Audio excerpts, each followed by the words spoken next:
लक्ष्मीनाथसमारम्भां नादयामुनमध्यमाम् अस्मदाचार्यपर्यन्तां वन्दे गुरुपरम्परां यदिराजाय विद्महे श्रीभाष्यकाराय धीमहि तन्नो रामानुजार्य प्रचोदयात् ஆழ்வார்கள் திருவடிகளே சரணம் எம்பெருமானார் திருவடிகளே சரணம் ஜீய திருவடிகளே சரணம் யோ நித்யமச்சுதபதாம்புஜ யுக்ம ருக்ம व्यामोगदस्तदितरानदृणायमेने अस्मद्गुरोर् भगवतोऽस्य दयैक सिन्धो ராமானுஜஸ்ய சரணம் சரணம் பிரபத்யே நீரார் கடலும் நிலமும் முழுதுண்டு ஏலார் ஆலம் விழுந்தலின் மேல் துயிலந்தாய் சீரார் திருவேங்கடமாமலிமேயாராம் உதயடியேர் கருளாயே.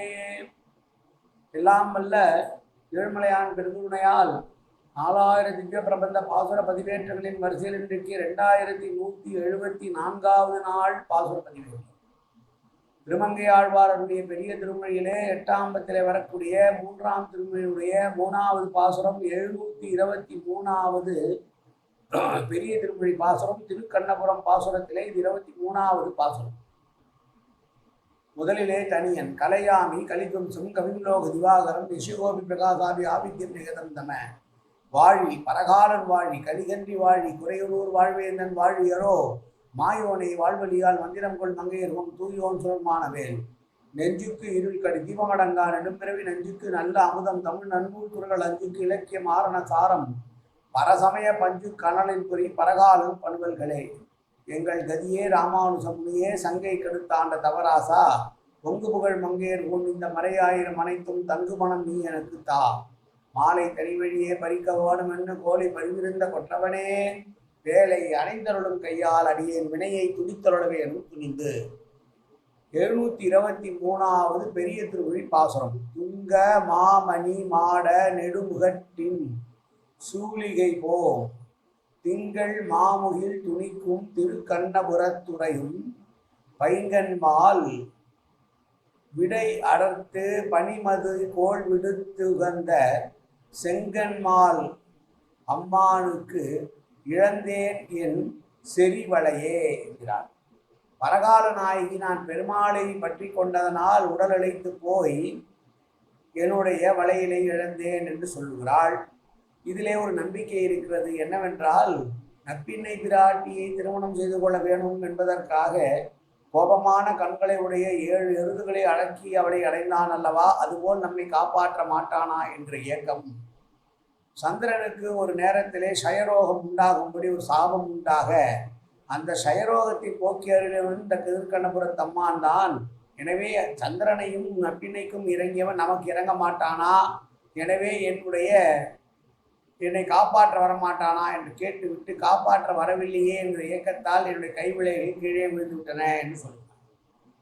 மிகப்பெரிய மாளிகைகள் கொண்ட ஊராம் திருக்கண்ணபுரம். அந்த திருக்கண்ணபுரத்தினுடைய மாளிகைகளின் உச்சியிலே சூலங்களை நட்டு வைத்திருக்கிறார்கள். அந்த சூலங்களானது மேகம் வரைக்கும் இருக்கிறது என்று சொல்லுகிறார் இந்த பாசுரத்திலே. பொதுவாக பெரிய கட்டிடங்கள் கட்டும் போது இன்றைக்கும் இடிதாங்கி என்று வைக்கிறோம் அல்லவா, அதை இருக்கிறது என்று அந்த காலத்திலேயே இருந்திருக்கிறது என்பதை உணர்த்துகிறார் நம்முடைய ஆழ்வார். மிகப்பெரிய மாளிகைகள், அந்த மாளிகைகளுடைய உச்சியின் மீது மிகப்பெரிய சூலம் நடப்பட்டிருக்கிறது. அந்த சூலமானது சந்திரனை தழுவுகிற அளவுக்கு பெரிதாக இருக்கிறது என்று சொல்லி அப்படிப்பட்ட மணிமாடங்கள் நிறைந்த ஊரான திருக்கண்ணபுரத்திலே இருக்கக்கூடிய என்னுடைய தலைவன் தான் நப்பின்னை பிராட்டியை திருமணம் செய்து கொள்ள வேணும் என்பதற்காக 7 காளைகளை அடக்கினான். அவனே க்ஷயரோகம் உண்டாகி பிணியில் ஆட்பட்டிருந்த சந்திரனுக்கு விமோசனம் தந்தான். அதுபோல் எனக்கு அவள் தரலாகாதா, தரவில்லையே என்ற ஏக்கத்தில் என்னுடைய கைவளைகள் கீழே விழுந்திருக்கின்றன என்று சொல்கிறார் இந்த பாசுரத்திலே ஆழ்வார். பரகால நாயகியாக இருந்து பேசுகிற பாசுரம் இது. மாடம் நெடுமுகட்டின் சூலிகை என்பது உன்னதமாய் சிறந்த ரத்தனங்களால் செய்யப்பட்ட மாட மாளிகையுடைய உச்சியின் மீது உள்ள சூலம் என்ற அர்த்தம். அது சந்திரனையும் மேகத்தையும் துண்டிக்கிற மாதிரி இருக்கிறது என்று சொல்கிறார்.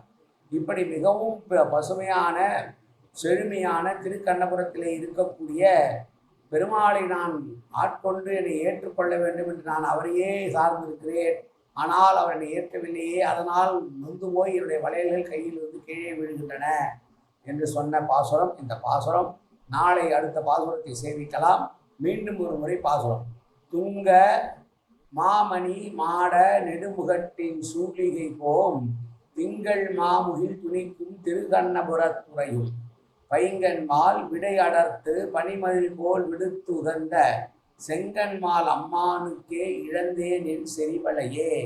இந்த சூலம் என்கிற சொல்லுக்கு பெரியவாச்சான் பிள்ளை தனியான ஒரு வியாக்கியானம் தருகிறார் என்று சொல்கிறார். பூச்சு என்று ஒரு பெரியாத பொருளை தருகிறாராம் பெரியவாச்சான் பிள்ளை. இன்னொரு இடத்திலும் சொல்லுகிறார், மகுடங்களின் பூச்சு என்று பேசுகிறார் ஆழ்வார். எனவே சூலம் என்பதுதான் இங்கே சூலிகை என்று ஆகியிருக்கிறது. சூலம் என்ற தமிழ் சொல்லுக்கு பூச்சு என்று பெரியவாச்சான் பிள்ளை வியாக்கியானம் செய்துள்ளதாக பள்ளுத்துறையா தன்னுடைய புத்தகத்திலே பதிவு செய்திருக்கிறார்.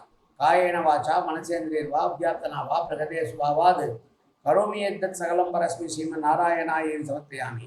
உடலாலும் உள்ளத்தாலும் வாக்காலும் சகல விதமான பாவங்களும் தோஷங்களும் நிறைந்ததாக உலகத்தினுடைய இருந்த போதிலும் அடியேன் செய்கிற நல்வினையோ தீவினையோ அத்தனையும் உன்னுடைய கமலமலர் பாதங்களில் சமர்ப்பிக்கிறேன் கண்ணா. காத்தொள்வாய் கண்ணா, ஏற்றுக்கொள்வாய் கண்ணா. எப்போதும் உன் திருநாமம் கண்ணா கண்ணா கண்ணா என்ற நாவில் வருவதற்கு அருள்புரிவாய் கண்ணா. சர்வத்திர கோவிந்தநாம் சங்கீர்த்தனம். கோவிந்தா கோவிந்தா கோவிந்தா கோவிந்தா கோவிந்தா கோவிந்தா கோவிந்தா கோவிந்தா கோவிந்தா.